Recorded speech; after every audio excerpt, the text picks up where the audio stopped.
Esto es Conócelos, Rutas Judiciales 2025, una producción de ADN a Diario Network. Entrevistas a personas aspirantes a cargos judiciales en el estado de Chihuahua.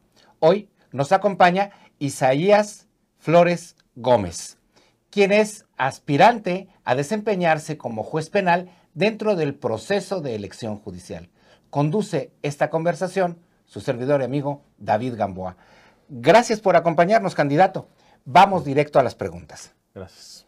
Hablando de formación y experiencia, describa brevemente su formación y experiencia profesional en el ámbito penal. Bueno, pues yo soy licenciado en Derecho. Para el puesto tienes que ser licenciado en Derecho. Tengo una maestría en Criminología y Criminalística y otra maestría en Derecho Constitucional y Derechos Humanos, además de una especialidad en grafoscopía. Inicié mi trayectoria como servidor público cuando era estudiante de Derecho en 1997 en la Procuraduría General de Justicia como auxiliar administrativo. Posteriormente fui desempeñándome dentro de la misma Procuraduría en distintos cargos hasta llegar a ser agente del Ministerio Público, hasta llegar a ser coordinador de unidades de investigación. Tuve también un cargo en la Fiscalía General del Estado, ya con ese nombre, como director de ejecución de penas, y he sido también pues abogado postulante, he ejercido mi profesión y también me he desempeñado como consultor del sistema penal acusatorio en México, en Panamá y en Perú. Actualmente pues soy juez especializado en violencia de género en funciones de juez de control en el Tribunal Mixto especializado en violencia de género en esta ciudad. Ingresé al Poder Judicial, hay que decirlo, no tengo carrera judicial, ingresé por concurso de oposición, por examen de oposición.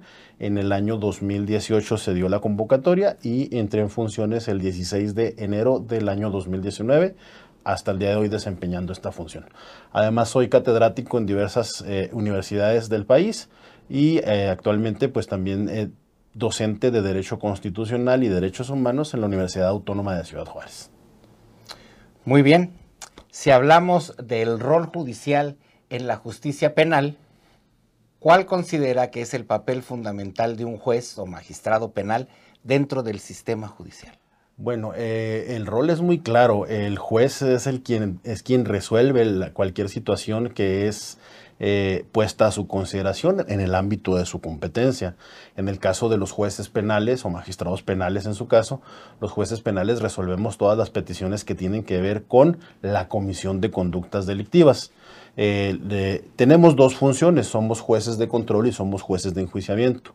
Los jueces de control, o cuando actuamos como jueces de control, nos encargamos de resolver todas las peticiones relativas a órdenes de aprehensión, órdenes de cateo, verificar si una persona va a ser sometida a un proceso penal a través de lo que se conoce como la vinculación a proceso, etcétera. Todas esas peticiones del Ministerio Público. Como jueces de enjuiciamiento, pues somos los encargados de presenciar el desahogo de pruebas en un juicio, así como en las películas que pasan los testigos y los interrogan los abogados.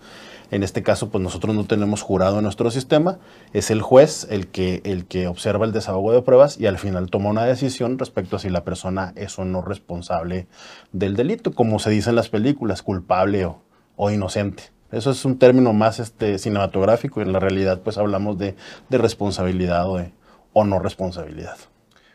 Muy bien. Hablando de imparcialidad, ética y principios judiciales, ¿qué principios guían sus decisiones en el ejercicio de la función penal y cómo asegura que su criterio permanezca ajeno a prejuicios personales o institucionales? Bueno, los principios que deben regir la autoridad, el ejercicio de la función judicial, pues son precisamente la imparcialidad, la independencia, el profesionalismo, la dedicación, el respeto a los derechos humanos, todos esos principios están inmersos en la función judicial. Creo que una persona juzgadora debe tener muy claro qué significa cada uno de estos principios. La imparcialidad, evidentemente, es no prestarse a cualquier tipo de injerencia ajena, no tomar partido por alguna de las partes sin escuchar, sin realizar tu trabajo. Es muy difícil como seres humanos que tenemos prejuicios a veces pues despojarnos de ellos, pero tenemos que hacerlo, es una cualidad que tenemos que ir desarrollando en el ejercicio de esta labor jurisdiccional y evidentemente pues tomar una decisión después de escuchar a todas las partes y después de valorar todos los medios de prueba. Ese es lo relativo a la imparcialidad.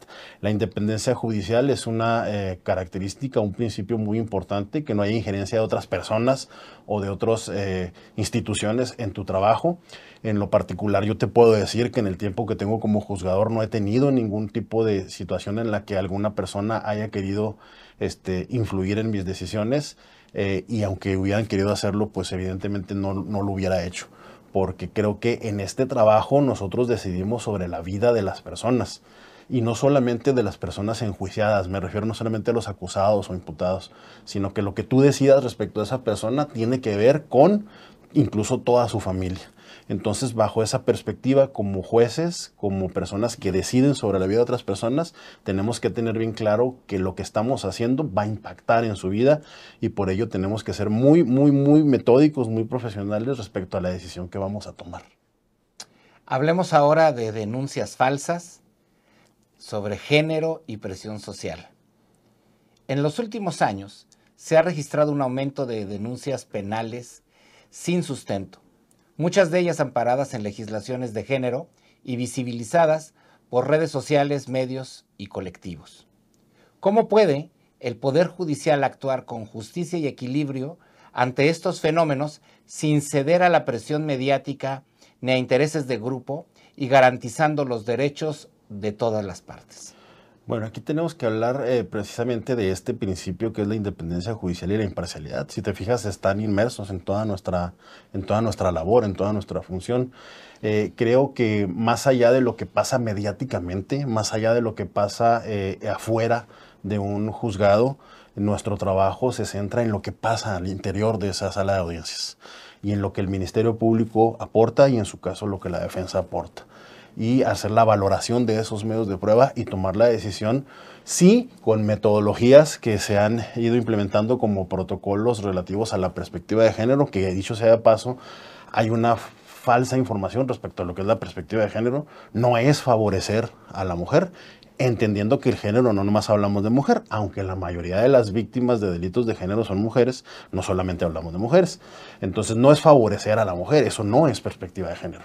Perspectiva de género es ponerse en sus zapatos, visualizar las cosas desde esa perspectiva, desde esa mirada, y luego hacer un análisis de las cosas. Eso es perspectiva de género. Pero, por ejemplo, si en un asunto la persona no tiene la razón, no tenemos por qué dársela. Si no tiene la razón. Si los medios de prueba establecen que no tiene esa razón, pues no significa que en automático, por el solo hecho de pertenecer a un género determinado, tienes que darle la razón. Lo mismo pasa con la perspectiva de infancia. Cuando hablamos del interés superior de la niñez y la adolescencia, no significa que siempre vayas a tener que darle la razón a la persona que representa al infante. Significa que tenemos que tomarlos en cuenta para todas las decisiones. Entonces esas son cosas diferentes respecto a lo que pasa afuera, en redes sociales, en la sociedad, y a lo que pasa adentro de la sala de audiencias. Creo que una persona juzgadora que tiene ese profesionalismo, que tiene esa preparación y que tiene esa visión de los principios que rigen su actividad jurisdiccional, no se deja llevar por lo que pasa en las redes sociales, no se deja llevar por lo que pasa afuera, es decir, no cede en su independencia ante ese tipo de presiones. Acceso real a la justicia penal. ¿Qué obstáculos enfrentan los ciudadanos al buscar justicia en el ámbito penal y qué acciones considera prioritarias para hacer más accesibles este proceso? Mira, yo te puedo decir que en mi experiencia desde todos los actividades profesionales que he desempeñado como agente del Ministerio Público, como abogado postulante, como servidor público del sistema penitenciario, ahora como juzgador, que el principal problema que yo vi cuando entré a ejercer la función jurisdiccional era el acceso al lenguaje. Las personas que van a un juzgado, debemos que tener en cuenta que el primer contacto lo tienen con otras instituciones, principalmente con la fiscalía. Cuando ya la fiscalía decide, como decimos nosotros los abogados, judicializar el asunto, es cuando nosotros tenemos contacto con ese asunto. Mientras la fiscalía no lo haga, pues el juez no se entera qué está pasando en un asunto. Entonces ya cuando llega a la sala de audiencias, cuando la fiscalía decide judicializar y que van las personas que no son abogados, o sea, que no es el defensor, que no es el Ministerio Público, realmente yo me di cuenta desde todas las posiciones en las que he estado y más como juzgador cuando asumí ese cargo, que las personas no comprenden en el entorno qué es lo que está pasando. Creo que uno de los principales obstáculos es el lenguaje. Entonces yo me propuse, y creo que lo he hecho desde el primer día que entré a ejercer la función jurisdiccional, me propuse a acercar la justicia a las personas a través del lenguaje. Es decir, que comprendan qué es lo que está sucediendo, que comprendan la trascendencia de lo que estaba pasando ahí y en su caso que comprendan la resolución del juzgador. Yo te puedo decir aquí abiertamente frente a la cámara, frente a ti, que yo lo he hecho. Esa es parte de lo que he hecho, de mi trabajo todos estos años. Y creo que más personas juzgadoras deben sensibilizarse en esa cuestión. Como abogado postulante lo viví, o sea, resoluciones, sentencias que a veces ni yo como abogado las entendía, o sea, con palabras, latinismos, palabras muy, muy técnicas, a veces que no forman parte de tu bagaje cotidiano porque no son cosas de tu especialidad, pero en sí, o sea, palabras que dices tú, bueno, ¿y qué le está resolviendo el juzgador al justiciable? Creo que tenemos una falsa tradición de utilizar un lenguaje muy elevado, muy profesional, y creo que ese es el primer obstáculo que tenemos que vencer. Cuando hablamos de acceso a la justicia, no solamente hablamos de que la persona pueda presentar sus demandas o pueda presentar sus denuncias y ir a un juzgado. No solamente hablamos de acceso a la justicia, de que tenga cercano las instalaciones físicas de un tribunal. Cuando hablamos de acceso a la justicia, también hablamos de que tiene que comprender qué se le resolvió. Si no se le resolvió a favor, ¿por qué no se le resolvió a favor? Si se le resolvió a favor, ¿por qué se le resolvió a favor su petición? Y esto incluye tanto a los adultos como a los niños y las niñas y adolescentes, como a las personas con discapacidad. Una buena práctica que en lo personal, y aquí no me cuelgo la medallita yo solo, sino yo y creo que la mayoría de los jueces que hemos integrado esta última convocatoria, los que entramos en 2019 y algunos que estuvimos ya escritos a enjuiciamiento y ahora los que estamos en Tebiogen, es que generamos sentencias o resoluciones en formato de lectura fácil.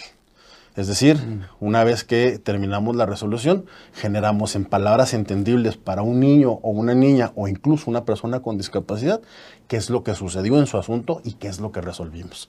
Creo que ese sería uno de los principales obstáculos que hemos venido viendo conforme al acceso a la justicia, y hay otros más, ¿no? Okay. Como incluso el tiempo que duran los asuntos en resolverse. Creo que esa es una cuestión que no solamente le compete al juzgador resolver.